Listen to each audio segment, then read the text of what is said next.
Hit the like button, share the video, subscribe. It's your boy Smoke Man Joe in with the WrestleMania Night 1, Night 2 review here on the channel. And if you're new around here, man, hit the like button. Tell a friend and tell a friend how we rocking and rolling. 3 letters, not a word. RGB on WWE 2K26. You can catch me live each and every day on the channel.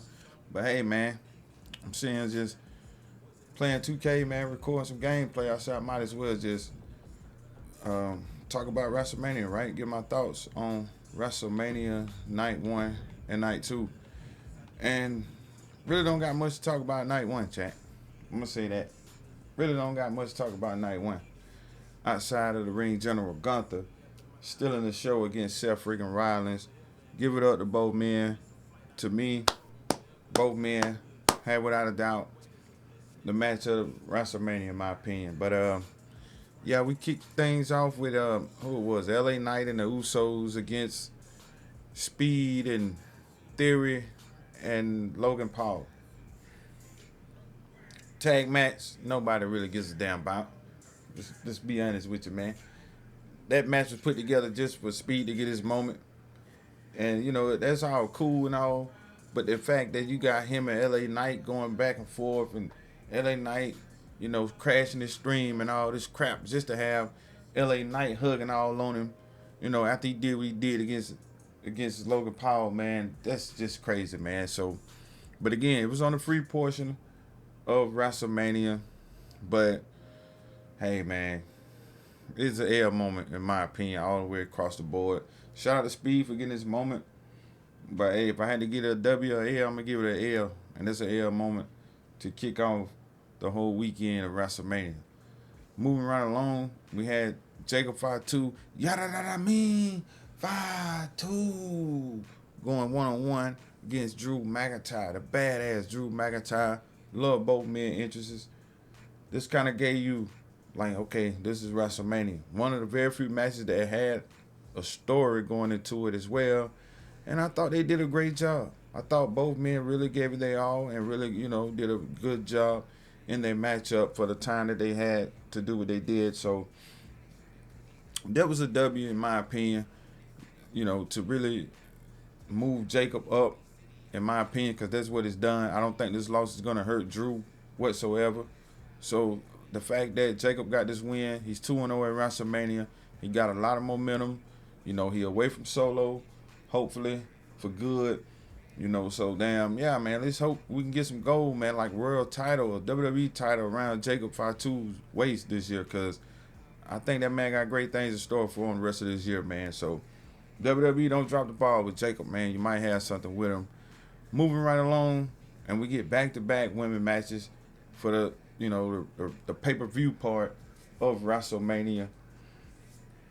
And it was the tag team women's match. I don't really have much to say on this match outside of Paige's back. And I guess it's okay. A lot of you guys really like Paige. You know, it's okay. It's cool, I guess. But the fact that we all knew that she was coming in at WrestleMania in some shape or form kind of spoiled the moment for her, in my opinion. It kind of screwed it up for her and us as fans that like Paige. But honestly, chat, I don't really believe WWE needs Paige or AJ Lee, to be honest with you. The WWE women's division is the best thing going in WWE right now and has been for the better part of a year and a half, in my opinion. The women, they're giving it their all, man. They're putting on banger matches every single night, man. This women's division, WWE, say what you want, but it's the best women's division in the game right now. And that's just my opinion. But AJ Lee got a moment. I'm pretty sure they're going to turn on her, man. The Bellas are going to turn on her real soon. So with that, man, it's just like, like, what are we doing? Like, if the Bellas going to turn on this girl, it's going to be the same thing we got a year ago with Laura and Becky. When Becky came back and helped Laura, they won the tag titles. They defended them the next night on Raw. And she turned on her. It's going to be the same thing, chat. It's going to be the same thing, but it is what it is. Moving right along, we got Becky Lynch and AJ Lee in another match that had a story going in. and she got it done. Becky Lynch regained the Intercontinental title, and what I thought was another good match with the time that they had, even though it wasn't much, and I kind of expected a little more out of the match, but that's the part about being on Saturday, man. And a lot of matches really don't have them build. WWE just want to go ahead and get it over with, and that's what I sense a lot of at this year's WrestleMania, that WWE is just ready to get it over with, man. They just ready, completely ready to get it over with, man. So yeah, Becky Lynch regains the Intercontinental Championship. Where do AJ Lee go from here? Maybe with a rivalry against Paige? Hell, I don't know. But I could really care less, man. I could really care less about that, man. And moving right along, after that, we get the Ring General Gunther. Man, this dude is cheesing me, man. I'm not even about to play this dude because I done played him a lot offline, and I already know what it is. And the fact that I'm trying to get this video done, chat, I'm not even finna try to play no cheese right now. So, yeah, after that, I think we get the Ring General Gunther. The Ring General Gunther against Seth freaking Rollins. And then, guys, what's, in my opinion, is the best overall match at WrestleMania this year. Hands down. The match got thrown together 3 weeks ago. It got thrown down 3 weeks ago. And they stole the show for the whole weekend, in my opinion, guys. Yeah, man, what can you say about Seth Rollins, man? He found a way to have banger matches. Gunther, I know a lot of people say he's boring, but honestly, man, it's nobody that's been booked damn near perfect under Triple H but Gunther. He had a couple hiccups here and there. That's why I say damn near perfect. But for the most part, man, Gunther has been booked like a top-tier superstar in the game. Now, Braun Breaker making his return, like botching the spear. You all the way at the top of the ramp, running down like you the damn Ultimate Warrior. Just to botch the spear is horrible. That's why I don't think Braun Breaker is really ready for the big stage, man. And I don't think he's hurt. I think WWE and Triple H just realized that Braun Breaker really not ready. So we gotta, make it seem like he hurt. Let's put Gunther in this thing. Gunther already, come on, man. Gunther self-made. Gunther is already self-made, chat. And you put him in the ring with Seth Rollins with 3 weeks of build, and you get the best match at WrestleMania. That's what great athletes, that's what superstars in this business do. They put on a spectacle like we got in that match. Shouts out to both men. Great match for both men. Big W for WrestleMania. Probably the only W outside of Jacob that I say we got in night one, guys. So moving right along, we get Stephanie Valkyrie and Liv Morgan. And another match I was kind of, I was looking forward to that one too. Good little story behind it. But again, chat, it's the lack of the time in the match.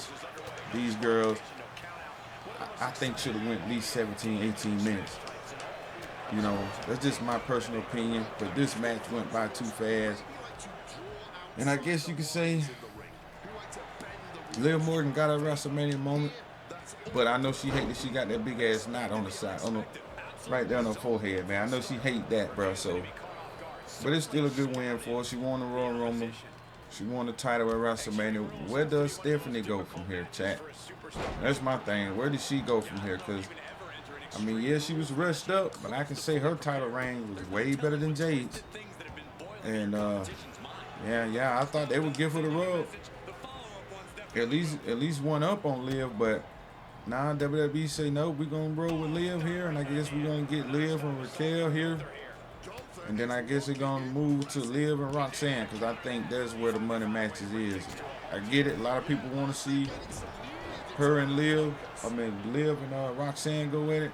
But I think it's time that Roxanne Perez makes that next step, because I'm sure WWE wants to push her to the moon. They did it in NXT, and I'm pretty sure they ready. They can't wait to do it. They can't wait to do it, man. So if I know WWE, like I think I do, expect big things from Roxanne Perez going forward after WrestleMania. But again, I think it's going to be Liv and Raquel here before Roxanne Perez gets in the mix. Then we get to the main event, chat. Well, before the main event, we get a surprise from Bianca Belair. congratulations to Bianca Belair. Having her baby or whatever. But guys, I think we should have got that moment right there. I think we should have got that moment on Sunday. That Dan Housen crap that we got on Sunday night, right before the main event, was straight horrible. I know a lot of people like that Dan Housen guy, but to me, get the hell off my TV, man. Especially at WrestleMania. They should have put that on Saturday night, and they should have gave Bianca the spotlight on Sunday. That's just my opinion, man. That's just my opinion on that, man. But let's talk about Cody Rhodes. Let's talk about Cody Rhodes and Randy Orton. To me, I was excited for Randy Orton, guys. I really was. And I liked everything that Pat McAfee was doing. I know a lot of you don't, but granted, Pat McAfee is probably one of the best talkers on the mic. And I'm going to be quite honest with you as well. WrestleMania this year suffered without Pat McAfee on the mic. I don't care what nobody else says. You might not even hear nobody bring that up. But this year, without Pat McAfee on that mic, WrestleMania suffered. And what I mean by suffering, if you listen to Michael Cole and Wade Barrett, man, they both sucked this year at WrestleMania. Michael Cole had botches after botches on the mic this year. It was a point in time where they was going 5 minutes doing entrances where they wasn't saying nothing. Like, people winning matches, they not saying nothing. Like, what are we doing? Like, with Jim Ross, y'all know how Jim Ross was, man, when Stone Cold won the title. My God, Austin has done it. The game has done it. The Rock is on top of the mountain again. Like, where was that from Michael Cole this year? You know why he didn't have that energy this year? He's working with Wade Barrett, and there's nobody bringing the energy this year between neither man, guys. And for that, it suffered on the mic this year. And you got a commentary suck this year, in my opinion, at WrestleMania, based on that alone. But with Cody Rhodes and Randy Orton chat, I remember like watching the match, maybe like 10, 15, probably like 10 minutes in. I'm like, all right, man, this thing need to heat up or not. Like, what are we doing here, right? And as soon as it did kind of pick up a little bit, we see Randy Orton RKO the ref. Okay, cool. That was all right. Then we see Pat McAfee run down, make a count. Cody kicked out. He gets hit with an RKO. Like, what are we doing? You have Randy Orton come out on SmackDown on Friday night talking about, let's make it clear, I don't need Pat McAfee, but I want him. All right, cool. You want Pat McAfee in your corner, cool. Oh, just to RKO the man? Just to RKO him? And right after the RKO, what happened to you? You get hit with a freaking Coda cutter and it's GG's. Like it is for this dude. It's GG's. What are we doing? I got this video like, what are we doing, WWE? That didn't make any damn sense whatsoever. So now I'm looking at this and I'm like, okay, so you know what this is telling me? That the real reason why y'all put Pat McAfee in the mix is so when Cody Rhodes beat Randy Orton, the winner kind of be justified in a way. You couldn't have Cody Rhodes drop the WWE title 2 years back to back at WrestleMania. You just couldn't do that. That's just like Roman Reigns. You could not have Roman Reigns taking 3 consecutive pinfalls at WrestleMania. You just can't. You just can't, man. And honestly, I thought was the way that played out with Randy and Cody, it sucked, chat. Be honest with you. It really sucked. And I get it. They talking about we don't know what's up with Cody because his eye, whatever case may be. We got a punt kick after the match. Honestly, who cares? Like, I don't even care about this rivalry continuing at this point because the damage has been done, chat. The damage has been done. Once Randy Orton, in my eyes, turned on Pat McAfee for no damn reason, just RKO'd the shit out of him because he didn't count the 3 fast, it wouldn't have been justified. It wouldn't have counted anyway. He wasn't an actual official, so it wouldn't have counted. So what are we doing, WWE? You could have just stuck with the script, with the story between both men. That's all they had to do. But guess what? Again, they couldn't for Cody Rhodes. It's the Cody Rhodes agenda. We can't have this man lose back-to-back years dropping the title at Mania. So what we're gonna do? What we're gonna do? We're gonna bring Pat McAfee in, put him in the mix. Yeah, and that's what happened. Man, get out my library. I'm not playing you, bro. So boom. Now we're gonna go into Backlash. Maybe both men are gonna fight at Backlash. If Cody end up getting cleared, then we're gonna put the title on Randy. If that's the case, man, it's I just don't know where we go forward here, man. Maybe WWE strip the title from Cody Rhodes because they talking about they don't know if you're gonna be able to compete or I don't know. I don't even know if WWE know at this point what they're gonna do. There was an AL moment for night one, chat. Like I say, the only good moments came out of night one, in my opinion, is the Ring General Gunther versus Seth Rollins 5-star match, and Drew McIntyre versus Jacob Fatu. Those were the only two matches for me, man. Night one. So that's that for night one. Night two. Before we get in night two, is there anybody that feel like me in the chat? Let me know, man. Let me know down in the comment section. With the pageantry of WrestleMania. When I watch WrestleMania chat, I'm used to seeing fireworks, a spectacle. I hate these daytime WrestleManias on the West Coast. WrestleMania 9, WrestleMania 41, and 42. All three was in Las Vegas. And I think all three of those WrestleManias, for the most part, sucked. Outside of night two of WrestleMania 42, of course, because I thought WrestleMania 42 was a great show. I honestly do feel that way, chat. And I'm just calling it how I feel and calling it how I see it. And we started off with Oba and Brock. A lot of people mad because the match didn't last long. But I already knew what it was with this match. It was going to be just like Goldberg versus Brock Lesnar, every match they've had at WrestleMania, right? So you have both men make their entrances. I even stated that their entrances was going to be longer than the match, and I was correct about that. But Oba's entrance also suffered. Y'all know we didn't get the darkness and everything what it is with Oba's entrance because of the daytime WrestleMania, man. We got to get out of that TKO, Triple H, WWE. We got to get out of that, man. We got to get out of that. We got to get back to what we're doing. But see, I think next year's going to suffer even more. Being in Saudi. But whatever. Getting back to the match. Brock Lesnar did exactly what he's supposed to do in that match. What a way to put him over.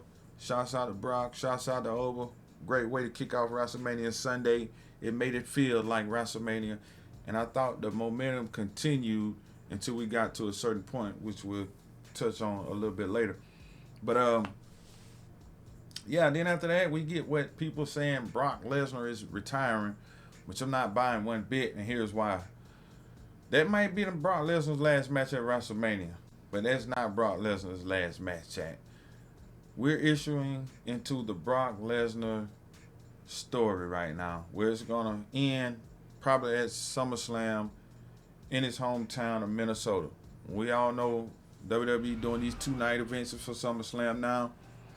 And yeah, they're gonna try to get over 150,000 between both nights. Selling out that arena, and we got to sell some tickets. I mean, we got to sell some tickets fast. So how are we gonna do that? We're gonna use Brock Lesnar. We're gonna make it seem like Brock Lesnar is retiring in front of the whole world at WrestleMania, right? So guess what? Now, when it comes time for Gunther and Brock Lesnar, when it comes time for Gunther to need a big opponent going into SummerSlam, you can bet your bottom dollar is going to be Brock Lesnar, Chad. We got to sell tickets. They're going to use the Brock Lesnar story and selling these tickets at SummerSlam. There, I said it. Book it. I'm probably the first one to tell you guys that on this internet, man. Brock Lesnar is not done. Some people falling into the trap of believing that last night was it. But just think about The Undertaker. When he lost to Roman Reigns at WrestleMania, he left his boots and had cold everything in the ring and had 2 matches after that. It's not over with for Brock Lesnar, chat. It's not. It might have been his last WrestleMania match now. I will say that. It might have been his last WrestleMania. But as far as him hanging it up, nah, bro. But that was great to see Brock Lesnar, man. You know, he did a great thing in putting Femi over. Shouts out to Oba. We'll see what's next for him. I just hope WWE doesn't drop the ball with him, right? So next up, we get a ladder match, man. We get a ladder match right after that, man. We get a ladder match with Dragon Lee, Rey Mysterio, Rusev, JD McDonough, Penta, and Javon Evans, man. That I thought did just enough, you know, to just keep the momentum of the match we seen before that going in a good way, in a good positive way. Good ladder match. Would it be top 10 ladder matches I ever seen? No. But there was a couple good spots in the match, and I thought it did what it's supposed to do. It was a good WrestleMania match for the Intercontinental title. Shout out to Penta, man. That's a big win for him. He got a lot of good things coming his way as well, man. I wish WWE would put him and his brother together, but they see Penta as a big deal, man, as a singles competitor. So, and for him to get the win there at WrestleMania in that match, where WWE could have easily built a new star too in that match, says a lot about Penta and where they're going with him here in the future. All right, so what we got after that? Let me see. What match did we have after that? I gotta think, Chad. Still try to focus on not getting my ass kicked in front of you guys. But man, where did we go there? I'm trying to think. What was the next match, Chad? Oh yeah, my boy, man. Trick Willie, Carolina's own, man. Carolina's own Trick Willie going up against Sami Zayn in a short match. The match was short. I think now if any match at WrestleMania I think should have went, you know, a little longer, it's that one, man. But it just goes to show you how great Sami Zayn is. He put Trick Willie over, man. And everybody think that Femi is really the next big star. To me, it's Trick, y'all. Trick Willie, he's like the Booker T. He's like Booker T and The Rock all in one, man. And this boy got a lot of great things coming. He got a lot of great things coming his way here in WWE. So, yeah, it was a great night. It was a great match. Trick Willie got over, man. So it's gonna be good to see what WWE continues to do with old Trick Willie going forward. And now, here we go, chat. After that, we get, what's it, Rhea Ripley and Jade, I believe, right? Yeah, we get Rhea Ripley and Jade. And you know, I know a lot of you guys in the community that heard the term of they do it. The booking, they do it for Roman, well, they do it for Rhea as well. They do it for Rhea as well. I get it. Jade's, her title reign hasn't been that good, right? Her title reign hasn't been that good. But at the same time, Chad, I think it's time for Rhea Ripley to finally put somebody over. And I guess that may be her reason for winning the title and now being on SmackDown, but me, honestly, I just feel like Jade should have got the win there. It's nothing personal, Chad. I just think Rhea Ripley has been booked like Roman Reigns. And you know, it's just her time to put somebody else over. And she could have did that for Jade last night, but unfortunately they didn't do it. So where do we go from here now? That remains to be seen. That really remains to be seen. But shouts out to Rhea. To me, that was the first down moment of the night, in my opinion, because I wanted Jade to win. And then they hit us right after that with this Danhausen crap. Unbelievable, chat. Yeah, this Danhausen, man, this is get off my TV. Let me get the remote and get out the way, because it's horrible, man. Like, I don't know what WWE is thinking. They should have put that on Saturday night and gave us Bianca Belair on Sunday, man. I wish they would have did that, because that was horrible, man. That was just a waste of damn time. Honestly, Danhausen is get off my TV material. But moving right along, in the main event of the night, we get the Tribal Chief Roman Reigns against the wannabe best in the world, CM Punk, in a match that I thought was great. It was a great match. It was better than what I expected it to be. It was way better than what I expected it to be. And in that match, Once Roman Reigns came out, guys, with that head of the table music, I already knew what time it was. He was not losing. He was not losing that match. And I'm just glad, you know, Roman Reigns is back on top of the business. But for how long? For how long is the question? How long is the question? Because, oh man, I just gave him the match. Because I know Roman Reigns, you know, they talk about part-timing and all that stuff. Well, let's see. Because he said he's not going to be a part-timer. He said he's going to be around for the rest of the summer. So let's just see what it be with that. Let's just see. And as for CM Punk, I think CM Punk is done. I think he done for a while, man. He got to take a break. He got to regroup, man. He got to regroup. He got to regroup, man. But I thought, you know, CM Punk did a great job in that match, even though I think Roman carried him for the most part. But in the end, it was a great match. The Tribal Chief is back on top. You pretty much couldn't have Roman Reigns take a pinfall, lost 3 years in a row at WrestleMania. That's just like having Cody Rhodes losing the WWE title 2 years in a row at WrestleMania. Hate I took that L right there, but I catch him again down the road. Boy, be cheesing on this game like hell, boy. That's just what it be. We got to take that L there, though. We got to take that L. But, yeah, for the most part, though, Chad, I thought WrestleMania was a solid show. I thought it was a solid show. I'm not, you know, I give WrestleMania a good 7.5 overall this year, man. And that really just came from night 2 of WrestleMania. It came from night 2 of WrestleMania, man. Pretty good show. Thumbs up show. We're going to see what happened on Monday Night Raw when Monday Night Raw kicks off on Monday night, guys. But hey, let me know down in the comment section what you thought about Monday Night Raw, man. Let me know in the comment section what you thought about WrestleMania night 1 and night 2. And the reason why I say let me know what you thought about Monday Night Raw, because it's going to be Monday when you guys watch this video. It might be a little bit after Monday when y'all see this video. So yeah, whenever you see this video, let me know what you think about WrestleMania night 1, night 2, and let me know what you think about the Raw after WrestleMania, man. We're going to smash this dude and bounce back. I might drop the video for this just because y'all see me lost my last match. But again, man, let me know how y'all thought about WrestleMania night 1, WrestleMania night 2, Raw after WrestleMania. It's your boy Smoke Man Joe. Hit the like button, share the video, subscribe, and we go.